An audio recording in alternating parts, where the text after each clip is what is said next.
Bonsoir à vous, bienvenue si vous nous rejoignez dans votre journal de l'Afrique à la une. Ce soir, l'opposant John Mahama, vainqueur de la présidentielle au Ghana. C'est l'information de la journée. La chute historique de Damas et du régime de Bachar el-Assad en Syrie, elle met fin à 5 décennies d'un régime autoritaire et sanglant. Et l'annonce du jour au Ghana, c'est la victoire de John Mahama à la présidentielle. Les résultats officiels n'ont pas encore été proclamés, mais le candidat du parti au pouvoir, Mahamoudou Bawumia, a déjà reconnu sa défaite.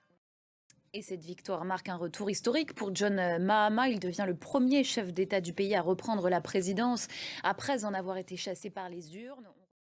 Cette nomination maintenant, celle du nouveau Premier ministre burkinabé, Jean-Emmanuel Ouédraogo, a été nommé par le chef de la junte au pouvoir. On en parle avec notre correspondant dans la région, Serge Daniel. Bonsoir à vous, ravi de vous avoir avec nous sur ce plateau. Alors quel est le contexte de cette nomination? Alors ça fait 2 ans, en 2022, il y a eu un coup d'État.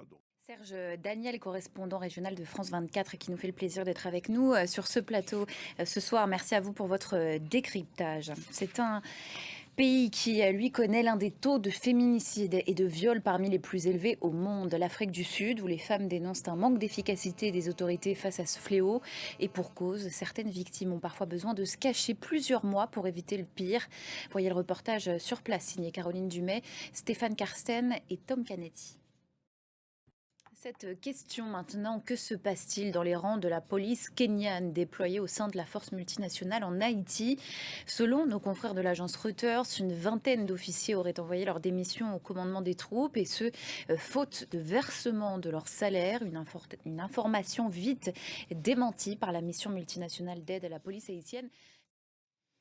Tout autre chose maintenant, c'était l'événement haute couture à ne pas manquer cette semaine, la Dakar Fashion Week, rendez-vous incontournable de la mode africaine. Elle s'est refermée ce dimanche dans la capitale sénégalaise, une 22e édition qui a rassemblé une vingtaine de créateurs venus de toute la région. Retour en images sur les temps forts de cette soirée, des nouvelles collections jusqu'au défilé final avec Aminatou Diallo.